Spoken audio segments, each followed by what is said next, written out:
Ito ang mainit na balita na siyang dapat malaman ng taong bayan at tila usap-usapan ngayon sa mundo ng social media. Kahit anong pilit mong pagtakpan ang iyong sarili para lang maging malinis ka sa mata ng taong bayan, ay hindi mo pa rin talaga mapipigilan ang paglabas ng buong katotohanan. Pero bago tayo magpatuloy, kung bago ka pa lang sa aking channel, ay huwag mo nang kalimutang mag-like, comment at mag-subscribe para lagi kang updated sa mga susunod nating video.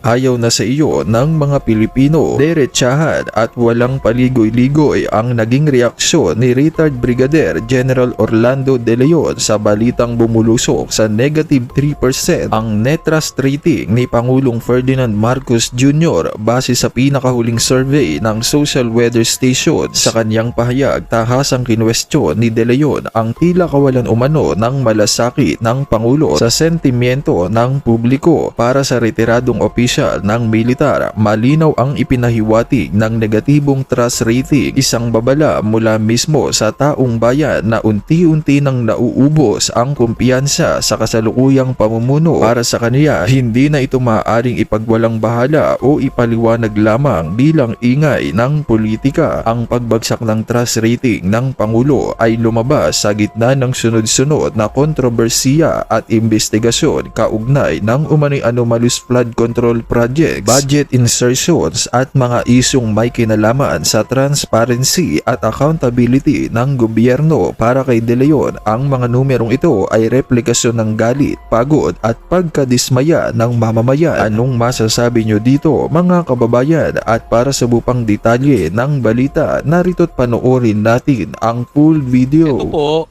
pinapakalat ngayon sa social media. Bigyan natin ng komentaryo. Pero bago natin simulan, papangunahan ko na po kayo. 100%, 1000% fake news to. Anong sabi? Ito kumakalat, ginamit pa ang GMA. Hindi natin alam kung GMA mismo nag-post niyan or ginamit lang ang pangalan ng GMA. Sabi, dating Senador Ramon Bong Revilla Jr. sumuko na sa pulisya at itinuro si BP Sara bilang mastermind ng korupsyon sa flood control projects. Paano madadawit to si BP Sara? Iniwala ngang halos budget yung Office of the Vice President. Halos wala ngang pera. Paano siya mapupunta sa ghost projects? At hindi po yan ituturo ni Senator Bong Revilla. Imposible po. Hindi tuturo yan ni Bong. Kaya nga, nakakulong ngayon si Bong Revilla eh. Dahil nadidikit yung pangalan niya kay BP Sara. May mga ugong-ugong ang pinagsimulan nito. Di umano. Dahil nagkita sa ibang bansa si BP Sara at saka si Bong Revilla. Di ba? At alam natin magkaibigan yan dalawa. Sa tingin nyo nakakulong si Bong Revilla? Kung tinuturo niya si BP Sara? Hindi. Yung totoo lang, huwag tayong maglokohan. Kung tinuturo ni Bong Revilla si BP Sara, baka pinapaliguan ng pera to si Bong Revilla, hindi ito nakakulong. Hindi ito mababanggit. Protektado to. Kung binabanatan niya si BP Sara, naman, huwag nga kayong tanga. Diyan palang kitang-kitang fake news. At hindi lang to obviously fake news. Obviously, tinatrabaho si Bong Revilla ng mastermind. Nagalit kay BP Sara.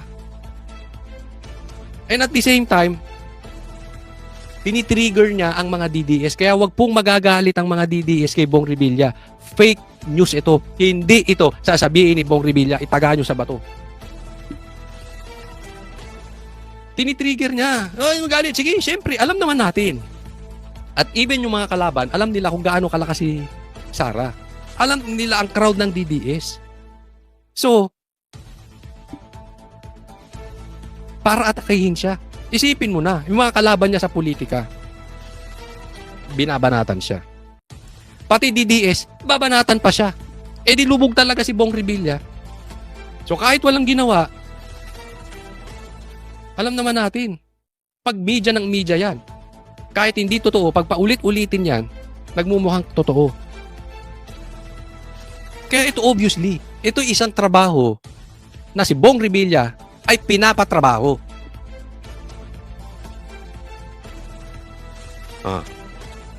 Di ba? Eh di lahat galit sa kanya. Tsaka, ang kalokohan, ano? Sobrang napaka-imposible na magkakaroon ng ghost projects. Si BP Sara. All the more, siya pa ang mastermind. Ang tanga. Tingnan mo si BP Sara, ang baba ng confidential funds, siya ang kinasuhan, siya ang pinapa-impeach. Tapos siya pa ang mastermind ng flood control. Eh sino bang may hawak ng budget? Eh di ba yung administrasyon? Yung sinasabi ko lantaran na itong pantatarantado sa atin ng mga ito. Mga animal talaga yan. Kaya mag-iingat po tayo. Okay? Yan po ang style nila. Magpapasok sila ng kunwari Maka Duterte, Maka DDS, na vlogger, pero hindi mabanatan si Tambi. Mag-iingat tayo sa ganun. Yan ang style nila. Style nila, pag awa-awayin pa tayo mga DDS. Kaya tayo mga DDS, hindi dapat tayo nag-aaway-away. Magkasundo-sundo tayo. Alamin natin.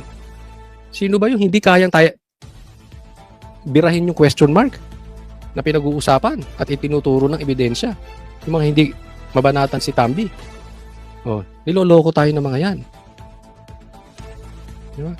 Balik tayo dun sa mga witnesses. Credible ba yung mga witnesses na yan? Kung hindi nila maituro ang mastermind. Dapat yan na ituturo yung mga big fish. Diba? Hindi yung mga small fish, yung mga blue marlin, sabi nga nila. Mga blue marlin, mga blue martin ang dapat nahuhuli. Hindi kung sino-sino ang tinuturo. Ang bihira kayo. O next po, ito ay pagpatuloy natin kung saan nagkamali itong sa hearing. At dito po, talagang malaki ang punto ni Marcoleta kung bakit gumawa sila ng minority report. Isa ito sa napaka-importanting ginawa dapat ni Pinky Lacson at saka ni Tuta Soto pero hindi nila ginawa. Diyan pa lang makikita po natin. Papakita ko sa inyo, observe nyong mabuti kung paano niluluto nitong mga ito. Sa pagdinig ng Senate Blue Ribbon Committee kahapon, inungkat ang bahay sa 30 Tamarind Street sa South Forbes na sinasabing nabili umano ni dating House Speaker Martin Romualdez. Allegedly, ang bagong owner is Martin Romualdez. Yun ang sinasabi. Si Speaker. Tignan mo, pasok ng pasok. Ano sabi? Pakinggan nyo mabuti. Sinasabi ng Marcoleta na ang owner daw nung bahay ay si Martin Romualdez. Sabi, si Speaker ba ang nasa deed of absolute sale? Kung hindi, Pansinin mo, si Lacson ang sumasagot. Na kay Martin na tayo, di ba? Pinag-uusapan na yung bahay na binili sa Forbes ni Martin. Palapit na tayo kay Martin. Dahil nagsalita si Lacson, lumayo ulit tayo kay Martin. Makikita nyo? hindi, sino? Kung alam ninyo. It's Golden Peasant po. Si Senador Rodante Marcoleta, dismayado raw na hindi ito masyadong natalakay sa pagdinig kahapon. 30 Tamarind Street. Kung napapansin nyo, yun ay bahagi ng paglalahad ni Saldico na sinabi niya yung isang 1 billion pesos ay doon i-deliver. Yan yung sinasabi. Diyan dinideliver yung pera. 1 billion monthly ata. Hindi ko na maalala yung eksakto. Basta malaking pera, mali-maleta dyan. Bakit importante yan? Yung 30 Tamarind. Kasi kay Romualdez yan. Ba't hindi yun ang inimbestigahan? Kasi yun ang drop-off point na sinabi, sabi niya, ni Martin Romualdez sa akin, diyan mo dalhin. Ibig sabihin, ang nag-utos na dito mo dalhin sa bahay na ito, si Martin. So, tingnan mo si Marcoleta, nilalapit na kay Martin. Tingnan mo si Lacson, nilalayo kay Martin. Sino pinaniwalaan? Si Bernardo. Nasaan? Kung sino-sino ang ipinagtuturo. Loko-loko no? Sana dapat mayroong mga tanong pa doon Yun ang sinasabi ko, dapat yung ginigisa. Bakit hindi natin tawagin kung sino yung may-ari? Nasaan yung kontrata nasaan yung discontract? Exactly. Di ba? Nabanggit lang ang pangalan. Kaya nga investigation in aid of legislation Ito na yung sinasabi ko sa inyo. Naalala nyo kanina sinasabi? Yung sa balita ng SMNI, nabanggit lang yung pangalan ni Martin. Natapos na kami. Pero ito babanggitin ulit ni Babanggitin ulit dito sa report ng GMA. Git lang ang pangalan ni Martin Romualdez. Ang Pinutol! Pinutol o naputol, hindi natin alam. Nabanggit lang ang pangalan ni Romualdez. Tapos. Ano yun? Di ba? Hindi natin alam, di po natin pinagbibintangan ng GMA kung sinasadya nila ito. Yung pagkakat na yan, hindi natin sila pinagbibintangan. Pero kung iisipin nating mabuti, isipin yung mabuti, parang ganyan ang naging istorya ng investigasyon. Pag iimbestigahan na at palapit na kay Martin Romualdez, cut! Di ba? Yan po yung pinupunto ni Marcoleta. Cut! Anong sabi sa balita ng SMNI kanina? Nabanggit lang, yung diniscuss natin kanina, nabanggit lang ang pangalan ni Martin Romualdez na tapos na kami. Sa GMA version, Ang tinutukoy ni Marcoleta, Martin Romualdez. Git lang ang pangalan ni Martin Romualdez. Nabanggit lang ang pangalan ni Martin Romualdez. wala na, tapos na. Ano yun? Nabanggit ang pangalan ni Martin Romualdez. tinutukoy ni Marcoleta ay ang mga sinabi ng nagtatagong dating Congressman Zaldico na unang nagbanggit tungkol sa bahay sa 30 Tamarind Street sa serye ng mga videong ipinost niya sa social media noong Nobyembre. Isa pa to si Zaldico. Isa ka pa nawala ka na eh. Hindi ko alam kung ito ay naabot na ni Martin Romualdez o ni question mark. Bakit? Alam naman natin, ito, meron ng waran pero hindi nila mapauwi. At ang sabi, di ba siya mismo sinabi nila Martin, diyan ka lang, wag ka nang uuwi. Dahil syempre pag nag-uwi yan, magsasalita. Ito po yung isang sinasabi ko po sa inyo na lantaran po na mali yung pagpapakulong kay Bong Revilla. Dahil hindi po sila magkukulong doon na may kinalaman dahil ituturo yung mastermind. Nagigets nyo po? Kasi pag nagkulong ka at alam nila at involved sila, ituturo niyan si Martin Romualdez eh. Naiintindihan po natin. Kaya hindi nila kaya ikulong to si Zaldico. Ituturo niyan si Martin. Sinabi rin po sa akin, Speaker Martin Romualdez, na si PBBM ang nag-utos sa kanya na bilhin ang bahay sa number 30 Tamarind Street. Number 30, wag niyong kakalimutan yan. Lilista ko na nga. Number 30, Tamarind Street. Pupuntahan ko yan bukas. Number 30, puntahan natin bukas ha. Papasukin kaya tayo ng guard. Mag-ahanap ako ng kakilala. Picture natin. Para gamitin bilang bagsakan at Hindi, joke lang po yan ha. Baka mamaya magdemanda na naman si Auntie Claire ng grave threat. impakan ng pera mula sa mga SOP, collection at deliveries na para sa Pangulo. Ayon kay Blue Ribbon Committee Chairman Senador Ping Lacson, sa mga opisyal na dokumento, ang Golden Peasant Holdings Corporation ang nakabili ng mansyon. So, sino ang naglayo sa usapin? Hindi si Lacson. Yung pinagtanggol niya, hindi yung kay Martin. Na ang ilang stockholder daw ay nakaupo sa ilang kumpanya ng dating speaker. We're not trying to implicate Talagang hindi mo i-implicate. Ipinagtatanggol mo ka eh. the former speaker. Hindi tayo nagtatarget dito. Talagang hindi mo tatargetin. Pinagtatanggol mo nga eh. Inilalayo mo nga kay Martin. Ikaw naman may reverse psychology ka pa. Para kang bakla. Bakla ka ba? Hindi ako yung nagtatanong lang ha. Hindi ako bakla. Hindi ako bakla. Hindi ako bakla.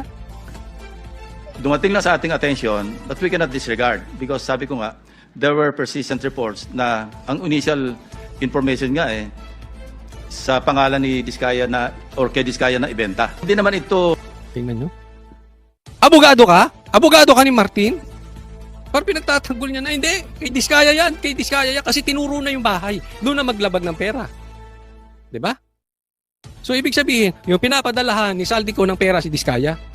Wow. Wow. Hindi ko sinasabing inosente si Diskaya. May sala din yan. Kaya lang ang problema, si Martin po yun. Hindi si Diskaya. enough to implicate or to implead the former speaker. But Obvious, no? Sobrang obvious ni Ping Lacson dito. Ang tindi po na itong mama na ito. Hindi ba siya kinakalibutan sa ginagawa niya? Hindi siya abogado, nag-aabogado siya kay... Woo! this is something that the OJ or the Ombudsman can follow through. No? Ayan. So, pupunta tayo sa DOJ. Pupunta tayo sa Ombudsman. Na sinasabi ni Amy Marcos, 2 buwan na nga yan eh. Follow through. May kinulong ng iba. Siya hanggang follow through. Eh, parehas kayo ni Boying eh. Haabulin nyo ba yan? Kaya sabi ko, huwag na kayo mag-imbestiga kung puro ombudsman na lang. Hindi yung ombudsman na lang. Ano bang ginagawa nyo dyan? Lumayas na kayo. We are only providing a lead for whatever it is worth. Sinusubukan Walang worth. You're worthless. Anong worth niya? Para provide lang namin yung lead para yung worth noon maimbestiga ng ombudsman. Wala kayong worth. naming makuha ang panig ni Romualdez. Pero naon nang sinabi ng kanyang abogado, Alam mo to si Romualdez, hindi na to nagpakita. Ha? Romualdez, ngayon ka magmatapang. Ipakita mo yung katawang buhaya mo. Ha? Ito ipapakita ko sa inyo kung paano lantaran pang ipinagtatanggol si Tambi. Ito, panuorin nyo mabuti. Ha? Pakinggan nyo mabuti. Masaya to, masaya. Sige, pasok. Gusto ko sanang magtanong lang sana Sige, kung go papayag ka. Of course. Ayan. Si Marcoleta gusto magtanong kung papayag, siyempre, si Pinky Ribbon Chairman na si Pinky Lacson. So, magtatanong, pakinggan ninyo ang tanong ni Marcoleta doon sa mga witnesses. At pakinggan nyo yung sagot. Ang importante rito yung sagot. Sino yung may-ari ba talaga nung bahay na yon? Sino ba yung may-ari ng bahay na yon? Nung number 30 Tamarind Street. Sino may-ari na yon? Tinatanong niya yung dalawang naka-face mask. Ayun na tayo mga kasambahay. Sino yung may-ari ng bahay na yon? Your Honor, hindi po kami aware kung sino po yung owner mismo. Yan. Hindi sila aware kung sino yung ano. But we are... I will answer that. Ang may-ari po dati, Doris Magsaysay. Yan. Sino na ang sumagot? Yung witnesses, hindi nila alam. Diba? Tapos, sinong sumagot? Si Lacson. Galing na.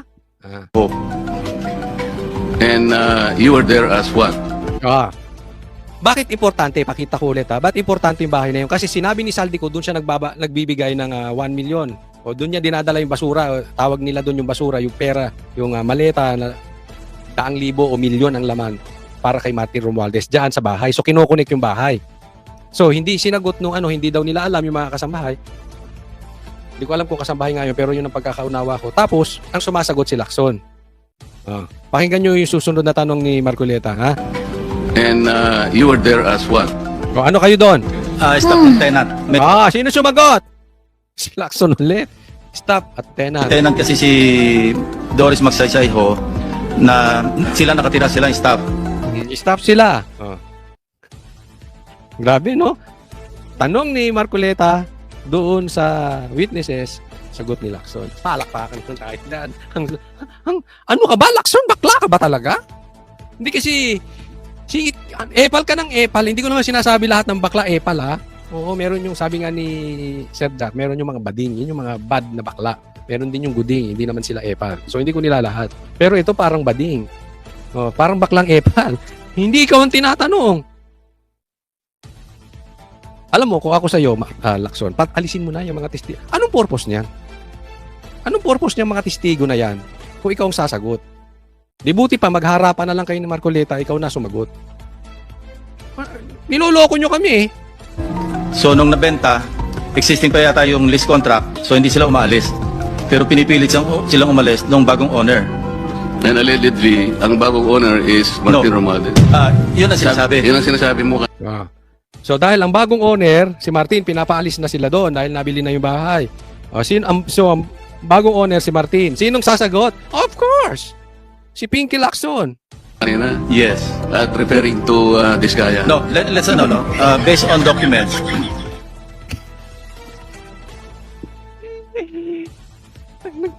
Nagpadala pa ng mga witnesses. Naka-face mask pa, nakatakip pa. Si Lacson din naman ang sasagotan. Di ba? Hindi pa ba kayo convinced kung paano dinadivert? Dapat siyang ginigisa. O patingin ng mga papeles. O kanino ba nabenta? May paper trail yan eh. May mga evidence yan. May pieces of evidence yan. May pinakita ng picture si Saldico. Diba? Bakit hindi nyo imbestigahan? Kanino nakapangalan yung bahay na yan? Matitrace nyo. Kung binenta yan, malalaman kailan ibinenta yan. Dapat initirada na agad bago nakakapagtrabaho. Baka pinapaltan pa record niyan sa loob. Tandaan po natin, daming pera niyan, ha? Ang daming ang kumikitang kabuhayang mga vlogger, mga politiko. Di umano. Ang lokohan to. Diba? So, Attorney Pinky, nagbar ka na ba? Ang galing ng abogado ni Tambaluslos, ha? Ito po, next. Ako lang, may lantarang derechahang tanong sa inyo. Ha? Ito bang mga ito nasa payroll ni Tambaluslos? Tanong lang, ha? Di ko po sila pinagbibintangan. Sige, pakisagot. Nasa payroll ba ito ni Tambaluslos o ni Bongbong Marcos?